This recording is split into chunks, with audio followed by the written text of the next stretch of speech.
Sejam bem-vindos ao podcast Laboratório de Gestão, eu sou o Enzo. Eu sou o Caio. Hoje, aqui nesse podcast, vamos conversar sobre o tema RH e seus desafios na gestão empresarial. Para isso, trouxemos um especialista aqui, o professor Wagner Salles. Muito prazer. Obrigado. Prazer, gente. Obrigado por disponibilizar um tempo também. Imagina. Até aqui. Para começar esse podcast, professor, eu queria fazer a primeira pergunta. A sua atuação aqui na Veiga, com RH, como é que você pode descrevê-la? Como é que você pode falar para as pessoas que estão assistindo? Bom, aqui na Veiga, antes de tudo, a gente trabalha com a docência, né, para preparar o profissional de RH para atuar no mercado, administradores que vão lidar com qualquer equipe de trabalho, porque gestor de pessoas é qualquer gestor, na verdade, né? Então, o gestor do RH trabalha especificamente na função de RH de pessoas com qualquer equipe de trabalho.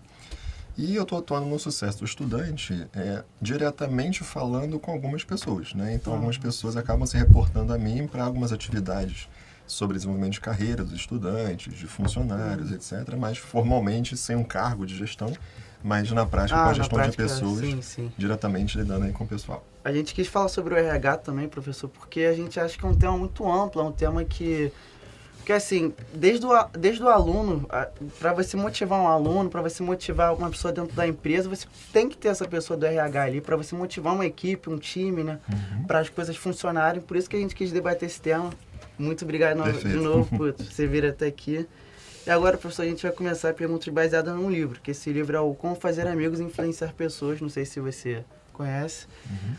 Esse livro é do autor do Dale Carnegie, e vamos lá. Mesmo começando em carreiras técnicas como engenharia, estudos demonstram que apenas 15% dos sucessos financeiros de um indivíduo são devidos aos conhecimentos profissionais e a cerca de 85% da competência na engenharia humana, ou seja, habilidade para dirigir pessoas. Você acredita que seja assim? De fato. Porque em qualquer trabalho que você faça, a parte técnica, você pode aprender de forma muito pontual. Tem um certo padrão em fazer a técnica, né? Tem um certo molde em você se preparar tecnicamente. O comportamento, ele depende de circunstâncias ambientais. Depende das outras pessoas que estão lidando com você, depende de questões ambientais, literalmente de clima, por exemplo. Se o tempo está mais quente, mais frio, muda o comportamento humano. O ser humano é um ambiente aberto. Ele muda qualquer coisa no ambiente externo, afeta esse comportamento dele. Questões fora da empresa, economia, mercado profissional, mercado político, digamos assim, né? As questões políticas, não o mercado político, mas o setor político em si. Qualquer questão que acontece fora da empresa influencia o comportamento das pessoas dentro da empresa. Então, 85% das questões de trabalho são advindas de um comportamento, de decisão. Aquilo que eu faço no meu trabalho depende muito mais da minha decisão, do meu comportamento em como fazer o trabalho, do que o que eu faço como parte técnica. Então, a gente pode separar o que eu faço e como eu faço. O como eu faço tem sido mais importante do que aquilo que eu faço. De fato, né? Porque o como eu faço depende do comportamento, depende da instabilidade emocional, da estrutura psicológica de cada pessoa. Você imagina as pessoas que levam 3 horas para chegar no ambiente de trabalho e uma que leva meia hora para chegar. Quem é que vai chegar mais disposta ou mais preparada para poder lidar com as questões do dia a dia? Pela universidade, né? Eu sou um exemplo e a gente mora em oposto, né? Ele é de Bangu, eu sou do Grajaú, então, mora aqui perto, ele vem de Bangu e assim, tem vezes assim que ele fala... Quem chega mais disposto para aula? Não tem nem como comparar, né? Mas assim, o que ele tava falando agora, tipo, não chove, que eu vou pegar um trem cheio, essas coisas assim. Então, são esses problemas assim que muitos trabalhadores, até alunos, agora enfrentam, né? E também tem o outro lado, que sou eu, que chega bem, que mora perto. Eu acho isso interessante, sim. Eu tenho uma outra pergunta, professor. Você já vivenciou algum ambiente de trabalho assim que era mais ou menos conturbado, assim, que você fala assim, era ruim trabalhar aquilo ali, mas que você conseguiu, de fato, mudar aquele cenário assim, que você viu que o RH conseguiu motivar uma equipe, um trabalho que parecia desacreditado e passou a virar um trabalho que rendeu muitos frutos e foi uma equipe de sucesso, assim. Sim. Já tive experiência, não aqui na Veiga especificamente, mas numa empresa do setor de energia, onde eu cheguei a liderar equipes comerciais. Eu cheguei para uma equipe de trabalho de terceirizados, né? 90% ali é terceirizado. Tinha só mais duas pessoas na verdade, que eram efetivos da empresa como eu. Quando eu cheguei ali, o clima era horrível, entre as pessoas ali, porque eram duas empresas terceirizadas que trabalhavam juntos no mesmo ambiente. Nossa. Então, cada uma com uma gestão diferente, mais a gestão da empresa efetiva que estava ali em cima. Quando eu cheguei, o primeiro passo que faz muita diferença, parece que não faz na prática, é você sentar e ouvir as pessoas. Qual é a história delas? O que elas têm para contar, não só da trajetória profissional, mas de como é que elas percebem esse ambiente de trabalho. E, de um certo lado, assim, um certo ponto, cada um vai contar a sua versão das coisas que acontecem, como eu gostaria que fosse, etc. Mas existem muitos pontos em comum. Então, quando você percebe que existem fatores que estão afetando a vida, o trabalho de cada um, você começa a trabalhar por ali. Então, quando você começa a modificar esses fatores, que são necessidades em comum entre essas pessoas na mesma equipe de trabalho, você está estimulando um novo ambiente para essas pessoas. Então, elas começam a perceber que está mudando alguma coisa de positivo naquilo que elas percebiam que deveria ter mudado.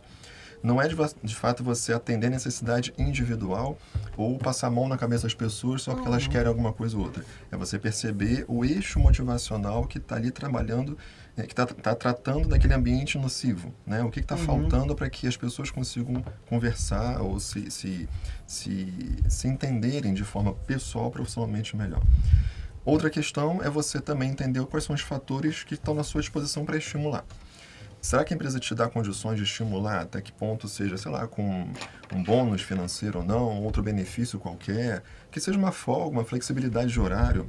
Você tem que administrar as suas formas de tentar colocar um a mais, né? Sim, você modificar aquele cenário que as pessoas estão trabalhando com um a mais. O que é um benefício novo que elas podem ter? O que você propõe para elas que seja um novo ambiente profissional? E por que esse ambiente profissional é melhor? Então, às vezes, uma mexida no horário de escala de trabalho, um intervalo a mais ou a menos, isso já faz uma grande diferença num cenário que já é turbulento.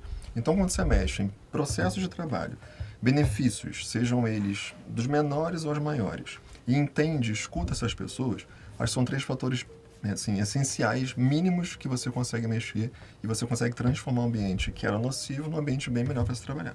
Vou fazer uma pergunta aqui, completando a primeira pergunta dele. O indivíduo que possui conhecimento técnico, mais a facilidade em expor suas ideias, assumir a liderança e despertar o entusiasmo entre as pessoas. Por certo, se torna muito valorizado no mercado. Acredito que essas tais características podem realmente melhorar o ambiente de trabalho? Pode, se for bem administrado. Não é porque uma pessoa é carismática, por exemplo, ou é muito comunicativa, que ela vai ser aquela pessoa que é necessária naquele ambiente de trabalho. A gente tem que entender que cada equipe é um contexto diferente. Sim. Não é porque uma pessoa que tem uma comunicação muito boa, tem um carisma muito bom numa equipe, vai ser boa também em outra equipe de trabalho.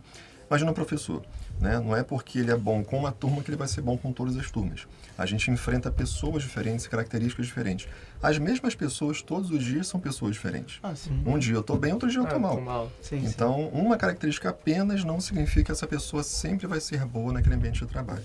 A gente tem que sempre perceber o que esses recursos, digamos assim, que essa pessoa tem, em que ela atende aquela equipe naquele momento, naquele contexto. Quais são as necessidades das pessoas naquele momento. É alguém que tem que ser mais organizado. Então, de repente, a pessoa que tem mais organização vai se destacar e vai ser positivamente muito mais efetiva do que outra pessoa. Se a equipe já se comunica bem, se a equipe já tem um bom diálogo, já se entende durante um certo tempo, a pessoa com boa comunicação não vai agregar tanto nessa equipe. Ela vai ser mais uma com mais uma característica que a equipe já tem. Então, eu sempre destaco assim, pondero. Não é qualquer característica que é boa para qualquer situação, em qualquer tempo. Entendeu? Fazendo uma perguntinha aqui em cima da dele mesmo, que eu fiquei bem curioso. Você já viu alguma liderança atrapalhar assim, um meio de trabalho, achar que quer controlar muito, e acabar o negócio não fluindo tanto assim? Sim, já vi e bastante. E digo mais, não no sentido de ser aquela liderança muito autoritária. Ao contrário, uma liderança muito democrática atrapalha muito também. Porque chega um momento que as pessoas estão buscando alguém de referência. Elas querem alguém para seguir, né? Elas querem saber para onde a gente vai e qual é o certo a fazer.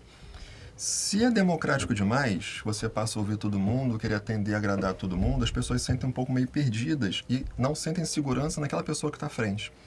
Se você começa a colocar todo mundo no mesmo pacote de decisão, começa a atrapalhar e gerar muito conflito porque as pessoas vão criar muitas expectativas de que tudo aquilo que elas estão colocando vai ser atendido. E não é por aí.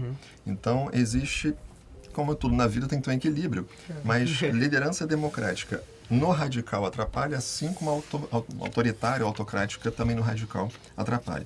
Existem momentos que você tem que sentar e conversar com as pessoas, botar para dentro da decisão, mas tem momentos que você também tem que direcionar. As pessoas precisam de alguém que diga, olha, o caminho é esse e não tem discussão sobre esse caminho. O que a gente pode discutir, de repente, é como fazer esse caminho, né? Sim, é como seguir esse caminho, como fazer o trabalho. Mas que tem que ser esse caminho é necessário. Então, problemas a gente vai encontrar tanto na autocrática quanto também na democrática. É porque, tipo assim, a gente acaba crescendo assim nesse meio que, a liderança tem que ser uma forte, rígida, tem que impor mesmo ao grupo. Isso, tipo, pelo menos assim comigo. Eu entrei novo assim no mercado de trabalho e não tenho tanta experiência assim, mas já tive chefe assim de às vezes acabar assim com, tipo, o meu dia assim, porque tu olha assim pra ele e fala, pô, meu chefe, né, eu tô acabando de entrar no mercado de trabalho e isso aí, pô, tu tomando um esporro desse assim, tipo, uma coisa pequena assim, que ele, às vezes, que eu entendi ali no momento que eu poderia tomar uma chamada, e às vezes, tipo, não era só comigo, tinha pessoas até que olhavam e falavam assim, nossa, só acaba com o meu dia, assim, põe pra baixo e era realmente disso, assim. Oprime, né? É uma coisa meio e era um dias, assim, que eu não produzia tanto, assim, que eu chegava no trabalho com um humor, assim, muito bom, só que eu não produzia tanto. Essa falta de produção, assim, minha na empresa, como você, tipo assim, você olhando como especialista nesse assunto, como é que você pode classificar essa... A questão é muito entre expectativa e realidade, né? Quando você fala assim, eu tive um chefe que, sei lá, eu cheguei na empresa, mal fiz alguma coisa, já tomei uma bronca por uma coisa que às vezes eu nem sei por que eu tomei. Não foi o meu caso. Essa expectativa que você cria no ambiente, ela foi construída com base em alguma coisa, né? A imagem da empresa que você tinha, os valores que a empresa diz, né, que prega, que acontece, etc. Um gestor, ele é a personificação da empresa. É bom a gente separar também, muitas vezes, a pessoa do gestor com a figura do gestor. Tem umas decisões mais sérias que elas precisam ser tomadas porque a figura do gestor, a empresa precisa que esse gestor seja um pouco mais pulso firme. Uma meta de curto prazo tem que ser alcançada, alguma coisa mais intensiva que tem que ser alcançada em curto prazo.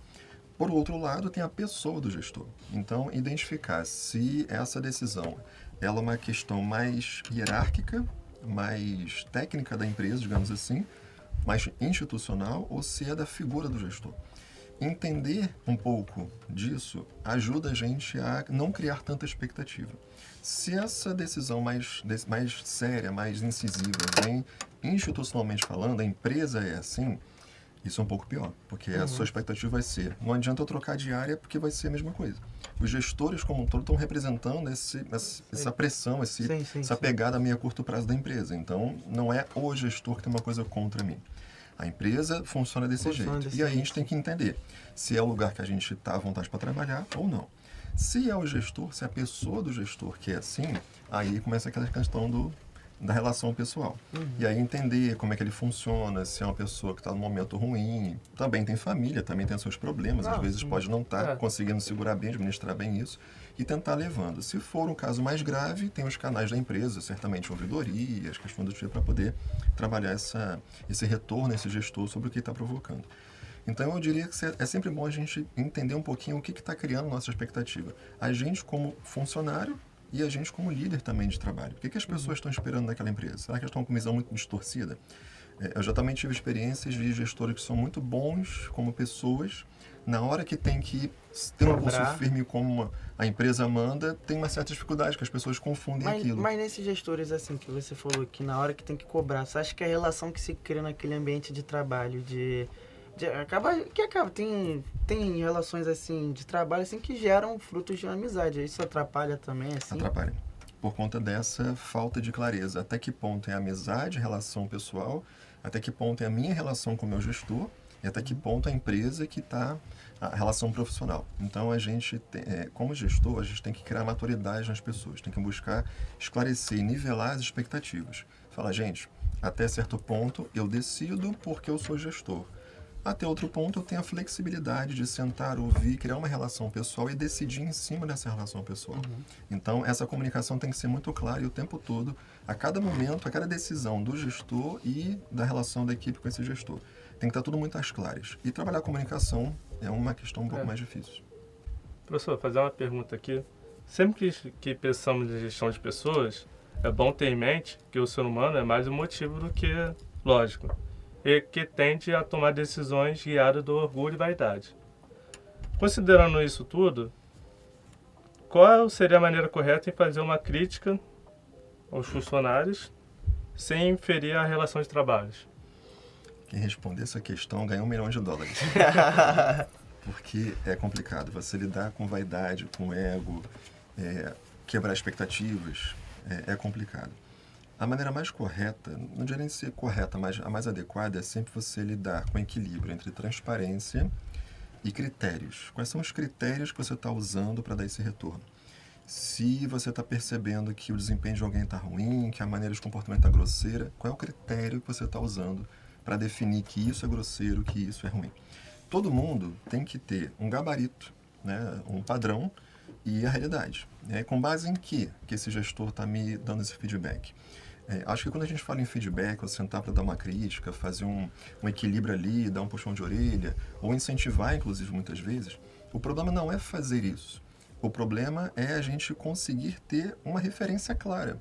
Com base em quê? Quais são os critérios? O que é esperado de mim? A maioria das pessoas, né, que eu vou chutar aqui a dizer, em qualquer ambiente de trabalho, não sabe o que é esperado dela, não sabe qual é o padrão. As pessoas vão fazendo, vão na relação com o gestor no dia a dia, enquanto ninguém reclamar, eu estou fazendo. E de repente, quando vem uma bronca, e você fica assim, mas por quê? Eu Dá até pro pessoal, né? Dá pro pessoal, poxa, será que eu fiz alguma coisa errada? E aí começa, né, a especular. Ele voltou de uma reunião, de repente estão falando de mim, ele foi então pressionado a falar de mim sobre algum motivo. Então, muitas vezes, a falta de critério, a falta do esclarecimento da expectativa à realidade, gera esse conflito no feedback. Então, a questão não é dar feedback, mas assim quais são os critérios. Você esclarecendo os critérios, o tempo todo fica mais fácil na hora de você dar um feedback, que a pessoa entenda por que está sendo chamada a atenção e, inclusive, por que está sendo, às vezes, elogiada. Senão, elogio também é parte da questão muito pessoal e não da questão profissional. Essa parte do elogio, professor, como é que você entende mais do que ninguém que isso? Essa parte do elogio, até que certo ponto pode ser bem legal, mas até certo ponto pode ser prejudicial também, porque às vezes, eu vi assim, até no meu novo ambiente de trabalho, assim, tem pessoas que falam assim, me elogiou, então fazendo certo, vou até dar uma relaxada, então vou tirar um pouco o pé, porque tô fazendo certo. Como é que você pode falar? Eu costumo falar que existem dois conceitos que a gente tem que entender qual o significado deles. A gente fala muito em valorizar as pessoas, quando a gente deveria falar em valorar as pessoas. Porque valorar é dar o devido valor. Você vai lá ter uma joia, você quer empenhar para alguma coisa, então você leva lá no especialista, ele vai olhar aquela joia e vai dar o devido valor àquilo. Não é nem mais nem menos. Ele tem um critério porque aquilo é o devido valor. Valorizar tem a ver com você colocar um pouquinho acima do valor, você superestimar o valor daquela pessoa, de repente até no bom sentido, a boa intenção de tentar incentivar aquela pessoa. Tem que ter esse cuidado, porque esse incentivo extra, tentando aplacar algum conflito, tentando minimizar alguma percepção negativa, alguma insatisfação que a pessoa tem, é você passar a mão como se fosse passar a mão no cachorrinho, né? Vamos brincar um pouquinho com ele, ficar feliz e pronto, acabou o problema. Isso nem sempre é bom, porque, leva essa questão do conforto, está sempre valorizando, dizendo que eu sou muito bom e está esticando, né? Está inflando meu ego um pouquinho, melhor. Então já fiz o que eu tinha que fazer, não preciso melhorar, porque eu já sou a única pessoa aqui, ele já está claro para mim, né? Já me comunicou que eu sou a pessoa aqui que tem melhor desempenho nisso ou aquilo. Se você começa a valorizar nesse sentido, para tentar resolver alguns problemas com o discurso, né? O bom discurso positivo, isso não gera, em geral, bons resultados. O certo é sempre você se pautar num elogio, deixando claro o porquê, o que era esperado e o que eu consegui entregar. Quando você compara o que era esperado e conseguiu entregar, a pessoa já sabe que aquele é o padrão. Mas se ela superar o padrão, de repente ela pode buscar alguma coisa melhor, ter um benefício a mais, mas ela não foi valorizada naquele momento por não buscar ou ela não foi superestimada por causa de um resultado que, na verdade, é comum como todos os outros. A gente não pode usar o elogio como sendo forma de aplacar problemas. Elogio, ele precisa ser para dar o retorno correto. Você está no caminho certo, parabéns, foi bacana o que você fez. Mas sem aquela coisa de deixa eu tentar seduzir um pouquinho para ver se ele fica um pouquinho mais calmo e com isso eu consegui resolver alguns problemas periféricos, né, ou paralelos por conta do elogio. Não, eu até gostei do que você falou, porque quando você direciona um elogio também, você direcionou um elogio a fulano de tal setor. E esse setor tem diversas pessoas que desempenham a mesma função que fulano. E você desempenha aquele elogio explicando o porquê, eu acho, no meu entendimento, também motiva o grupo a buscar Exatamente. o que ele está fazendo e poder melhorar até os resultados da empresa. Exatamente. Fica transparente para todo mundo. Sim. O critério fica claro de que não é um favorecimento que você está fazendo para um ou para outro. E fica nítido que qualquer um que chegar àquele patamar vai ter o mesmo benefício, o mesmo retorno, porque é um critério mais justo. É a tal equidade que a gente chama, tratar todo mundo igual com o mesmo critério. Professor, sabemos que a necessidade do funcionário ser integrado é vital. Tem uma frase do presidente Lincoln que é muito interessante. Ele diz que todos gostam de um cumprimento. De que forma podemos passar esse sentimento para o trabalhador? A percepção de cumprimento, de retorno, de reconhecimento é muito subjetiva.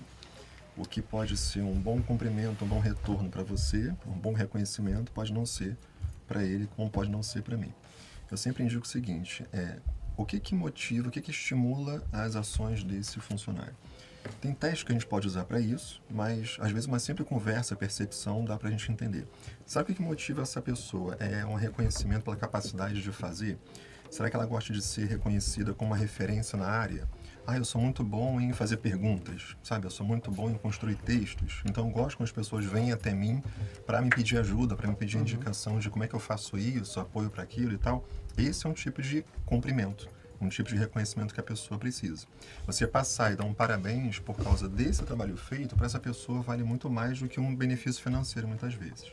Outras pessoas têm mais uma percepção de que vale a pena uma causa.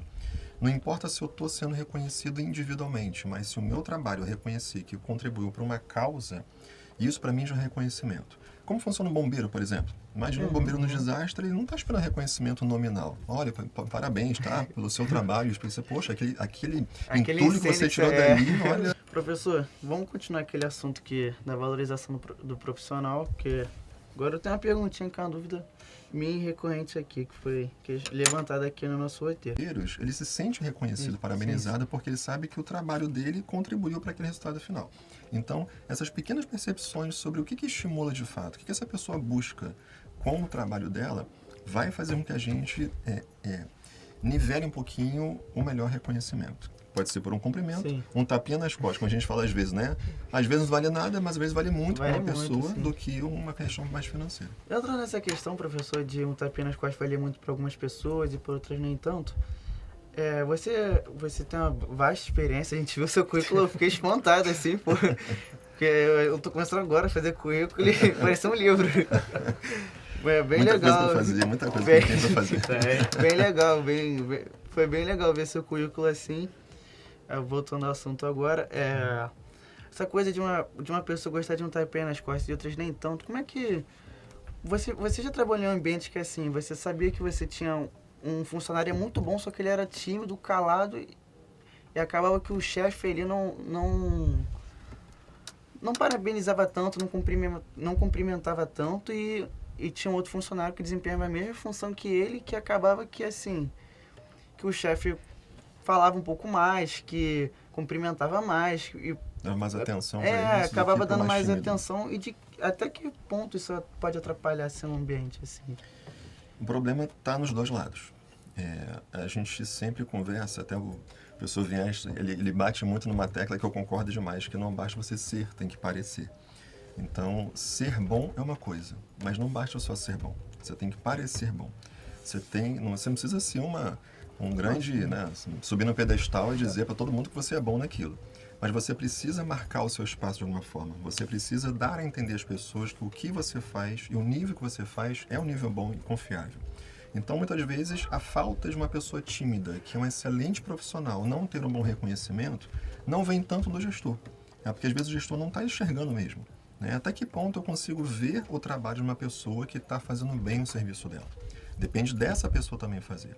Já passei por várias situações em que eu mesmo, muitas vezes, fazia um trabalho ali, às vezes alguém falava, comentava, poxa, está muito legal e tal, mas se eu não me colocasse um pouco mais, não falasse mais com o meu chefe, não desse um palpite, uma ideia, não demonstrasse que, olha, eu fiz um negócio ali e tal, eu queria que você visse, isso não ia sair da minha mesa. Então, a expectativa de que alguém viesse falar comigo era totalmente irreal. Por outro lado, no lado do gestor, conheça a sua equipe de trabalho.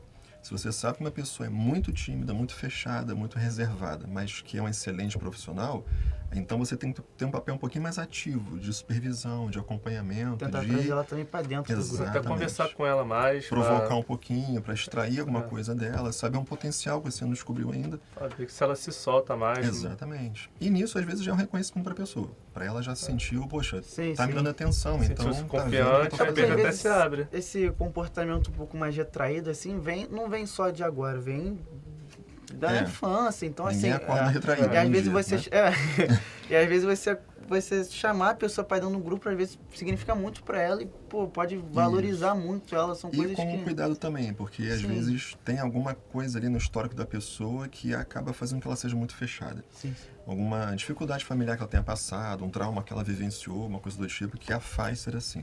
Então tem que ir com bastante cautela, tentando entender por que essa pessoa é assim primeiro, se é só uma característica ou se é uma marca na vida da pessoa que fez ela ser assim, e tentar trazer aos poucos aí para dentro de um debate, uma reunião que se quer que seja, uma festinha de aniversariante, sentar, conversar com a pessoa, tentar ver se ela solta alguma coisa a mais do que só o lado profissional. O que ela faz fora da empresa?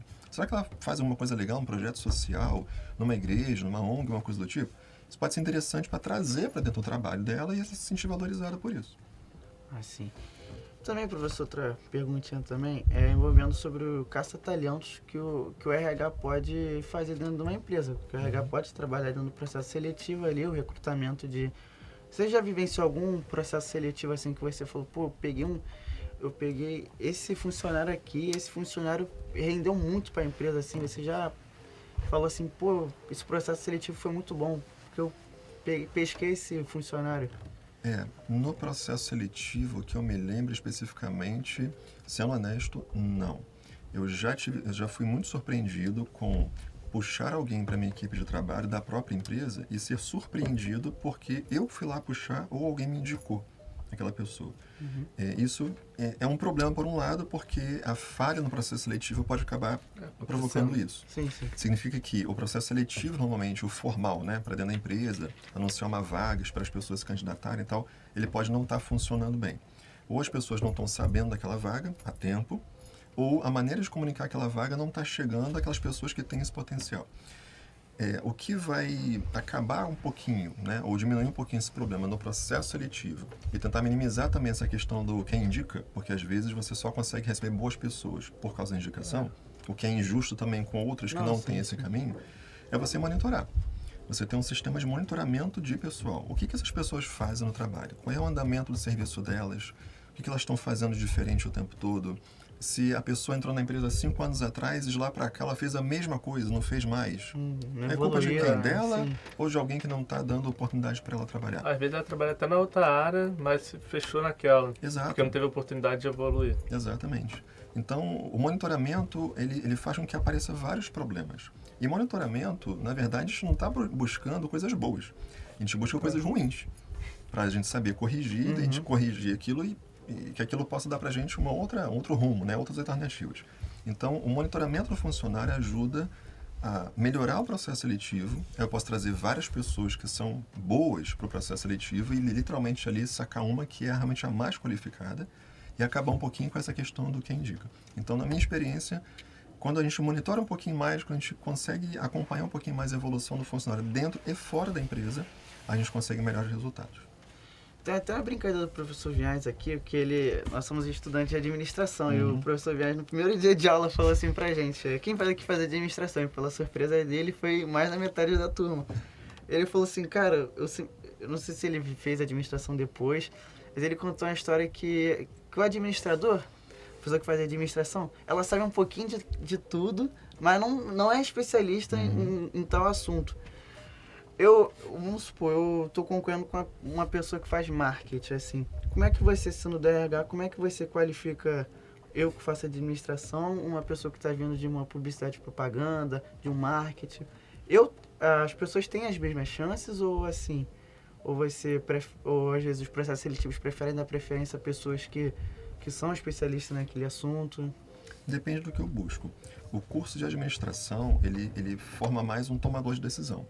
Por isso que a gente sabe de tudo e não sabe de nada ao mesmo tempo, né? Porque a gente vê a dinâmica das várias funções de uma empresa, algumas em detalhes durante o curso, outras nem tanto, mas são as mais cruciais. Então, a gente sabe tomar decisão, a gente sabe os principais fatores que levam a influenciar uma decisão boa ou ruim. Quem vem de uma área específica, um tecnólogo, por exemplo, que já está ali mergulhando numa área, numa função da gestão e sabe detalhes dos processos, é a pessoa mais técnica. Então, se a minha vaga é de um perfil mais técnico, essa pessoa que é especialista, que já está ali há 2 anos pelo menos, estudando um assunto, uma área especificamente, falando ali mergulhado, essa pessoa vai ser mais indicada do que o administrador em si. Se eu preciso de alguém mais analítico, que saiba tomar decisão, com potencial rumo, né, de carreira para um gestor mesmo, o administrador é a pessoa mais indicada do que uma pessoa mais puramente técnica. Então varia um pouco do perfil da vaga, né, de que profissional eu preciso. É um mais analítico, um mais técnico que conheça com profundidade e segurança a área. Então isso vai decidir qual curso combina mais com esse perfil da vaga. Não tem ruim nem bom, né? Não tem mais adequado ou não. Depende daquilo que realmente vai adequar para a vaga de trabalho. Também depende muito do que... Assim, eu passei agora por alguns processos seletivos, né?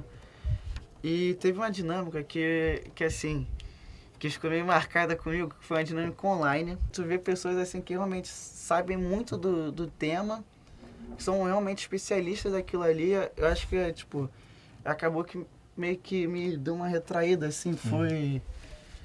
Só um adendo aqui. Professor, na sua experiência, qual seria o maior erro na hora de gerir um grupo de funcionários?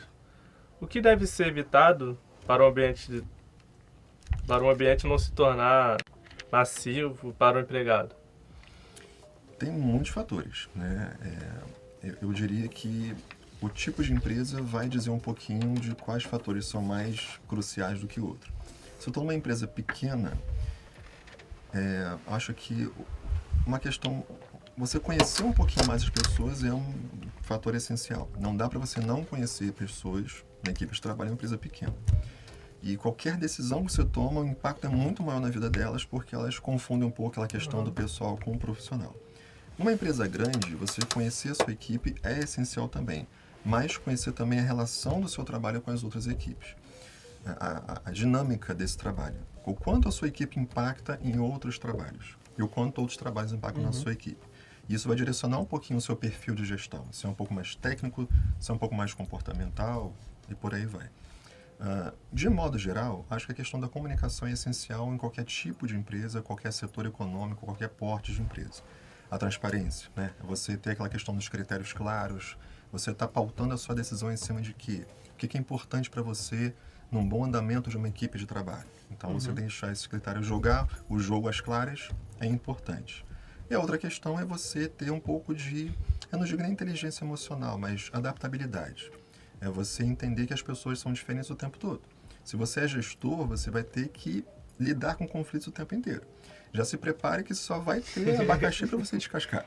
Né? Não fique achando que você vai ser gestor para ficar conduzindo equipes boas e gente boa o tempo todo.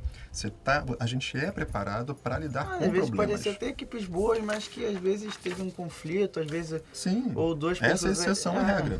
A regra é você ter problema, porque o seu papel é resolver as coisas. Né? Você alocar recurso. Quando a coisa está funcionando muito bem, você deixou de ser necessário. A verdade é essa. Então, se a equipe está indo muito bem com a sua condução, você chegou a um patamar que, olha, você ali não está agregando mais, você está mantendo o funcionamento. A partir desse momento que você falou que o gestor não está agregando, é um momento que a empresa pode virar assim para ele e falar assim, olha, isso aqui está andando muito bem, eu tô vendo que isso aqui está andando muito bem, está tomando um caminho bem legal, os resultados estão lá em cima, eu não te vejo mais necessário aqui, até assim, é o momento de realocar ele ou uma dispensa, assim? Pode ser. E aí tem que ver Por que dessa decisão?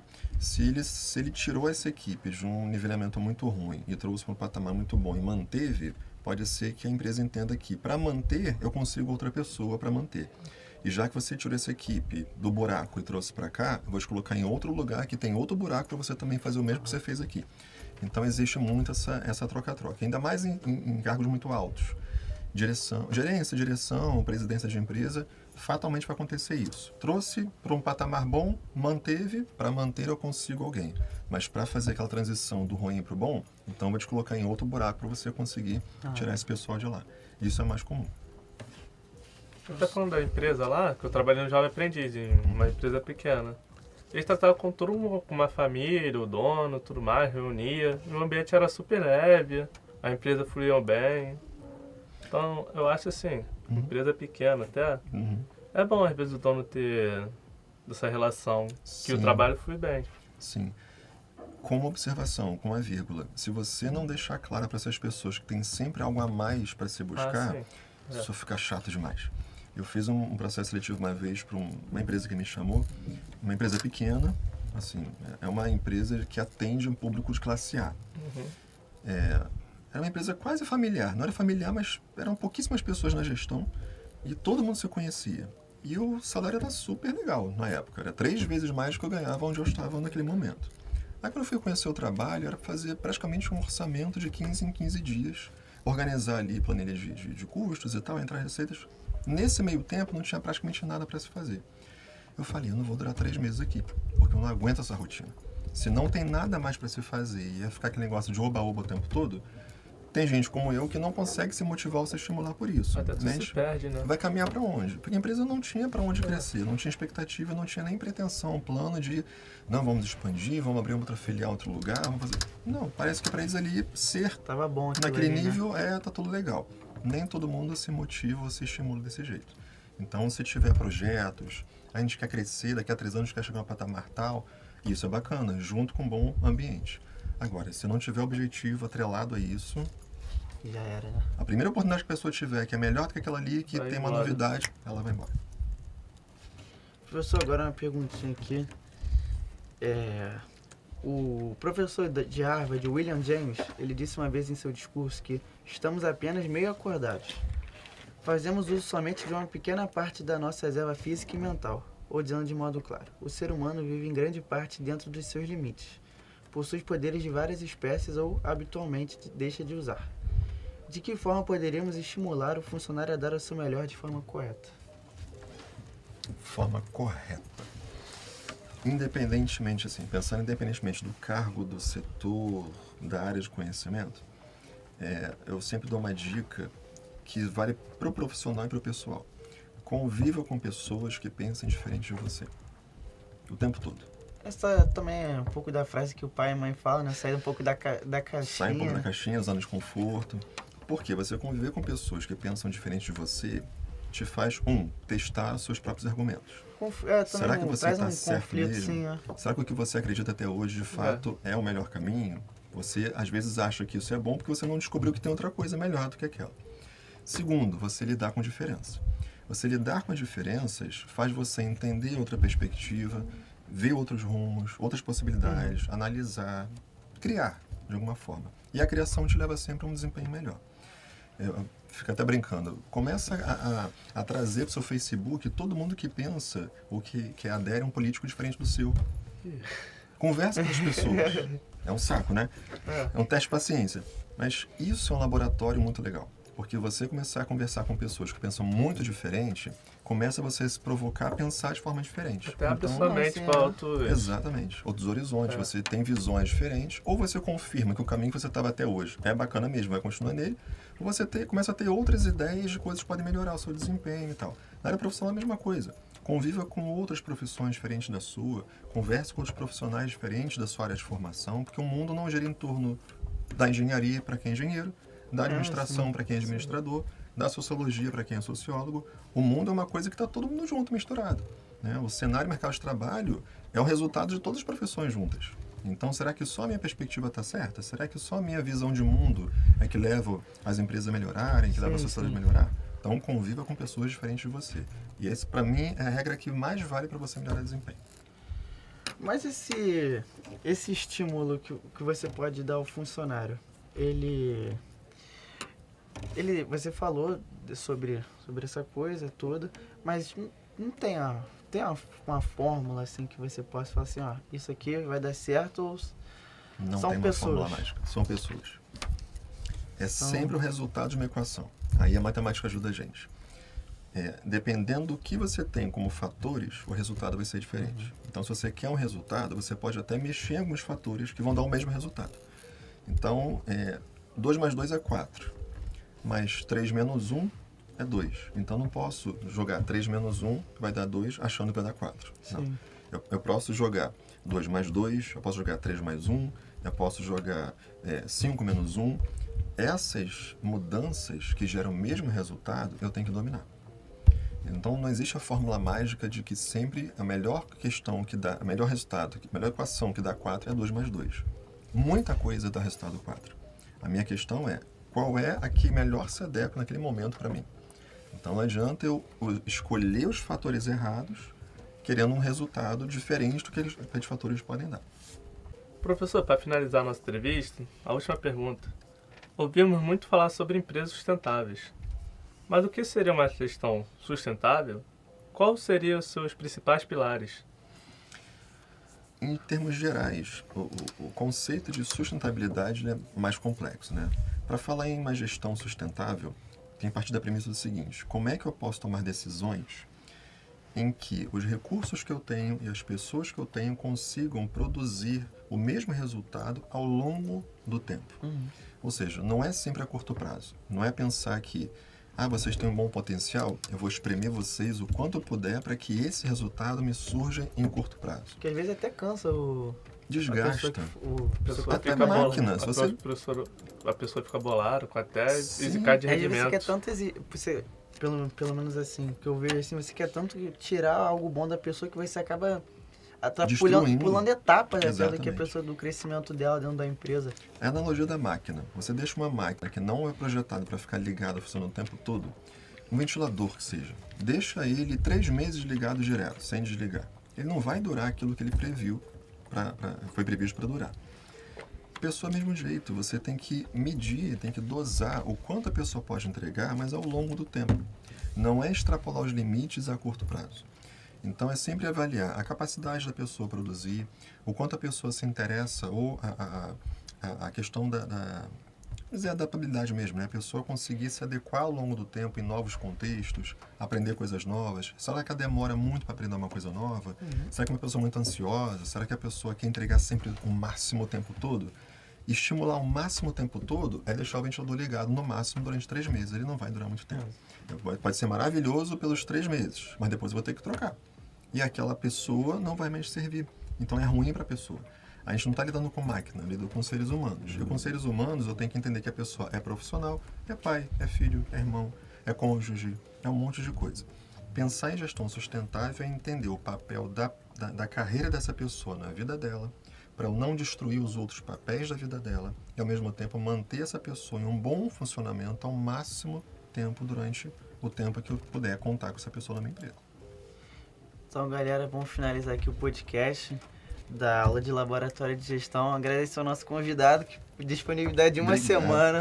Só você mesmo, professor. Valeu, eu que agradeço. Até a próxima. Até a próxima, galera. Valeu.